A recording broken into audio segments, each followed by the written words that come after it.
Hello, welcome sa Raven Speaks Tarot channel. This is Raven and I will be doing another Love Collective reading today. Kung ikaw ay bago pa lang sa aking channel, mag-subscribe ka na at i-click ang notification bell para lagi kang updated sa mga posts ko. Please note that this is a general reading lang, and so take what resonates and leave what doesn't. Pwedeng mag-resonate sa'yo itong reading na to or pwedeng vice versa. Okay? So, let's start. Spirit guides, please give us a message for the collective reading today. Give us a clear message for the collective reading today. I'm so attracted to you. I feel you leaving me behind. I want to feel that way again. At the bottom of the deck, finding out the truth, crush me. So, I feel that there is someone who's really attracted and passionate towards you. I feel that this person is not with you at the moment, and I feel that there is a possibility na meron kang nalaman sa taong to, which cause for a separation between you two, and or pag lalayo mo sa kanya or vice versa. And I see that this person is feeling that na humihiwalay ka na sa kanya. Parang na-feel niya na yung energy mo is papalayo na sa kanya. So let's ask more. Let's ask more. Please give us more message for the collective. Please give us more message for the collective. Please give us more message for the collective. Nine of Swords. The Lovers. Page of Cups. At the bottom of the deck, Eight of Cups.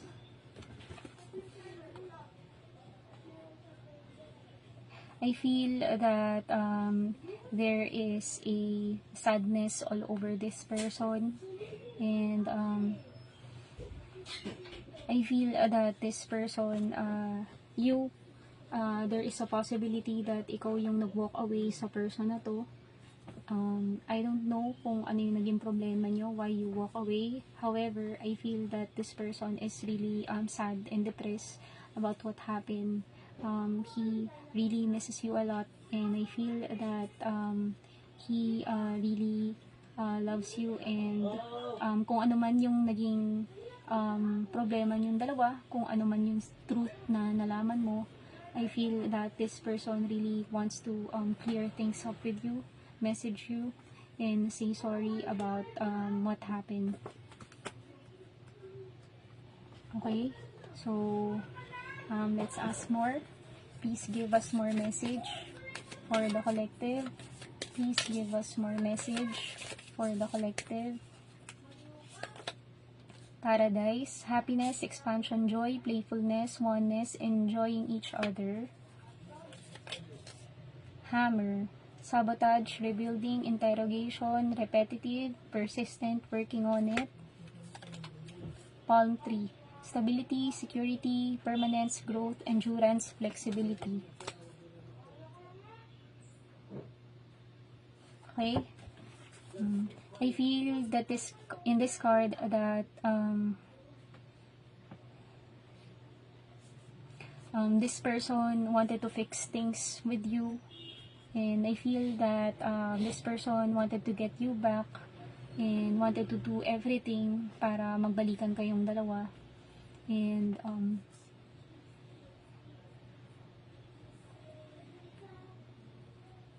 I feel that this person really misses yung mga happy times nyo together, and gusto niya nang mabalik yun. So I see that this person would message you, and want to get things, or gusto na nitong mabalik kung ano man yung kayo dati. Okay? So, let's ask for an advice. Let's ask for an advice about this. Please give us an advice for the collective. Please give us an advice for the collective. Please give us an advice for the collective. Please give us an advice for the collective. Four of Wands, Eight of Wands, Judgment, Six of Wands at the bottom of the deck. I feel that there will be a communication between you two. This person might be far away and would be traveling papunta sa'yo. Pwedeng puntahan ka nito sa office mo or sa bahay mo to speak with you. I feel that this person will make things right, and kung ano man yung naging problema nyo, I think this person would want to clear this para maging okay na kayo ulit sa isa't isa. So, I advise in this collective that whatever you found out the truth about this person, if there is a third person na nafe-feel mo na between you two, I advise that you honestly speak with your partner, and so that you will know kung ano yung totoo, and if so that you can decide on whether to still stay on this person or to move on. Okay, so let's ask for the angel's answer for the collective. Let's ask for the angel's answer for the collective. Please give us a message for the collective. Please give us an answer, an advice for the collective. Please give us an advice for the collective. So, listen to your intuition. The situation will improve. There's something better. Okay. So,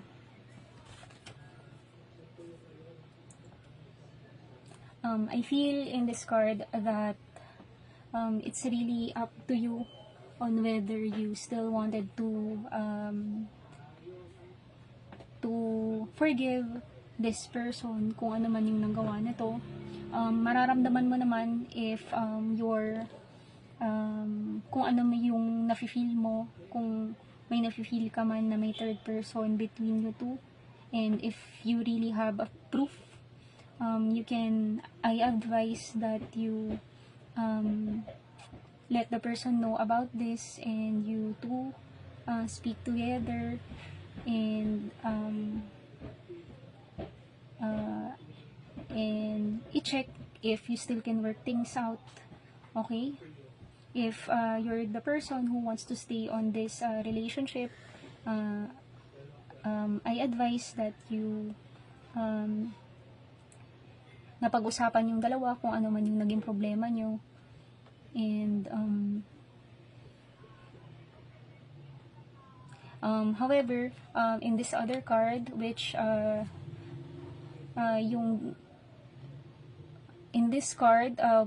it states that there's something better.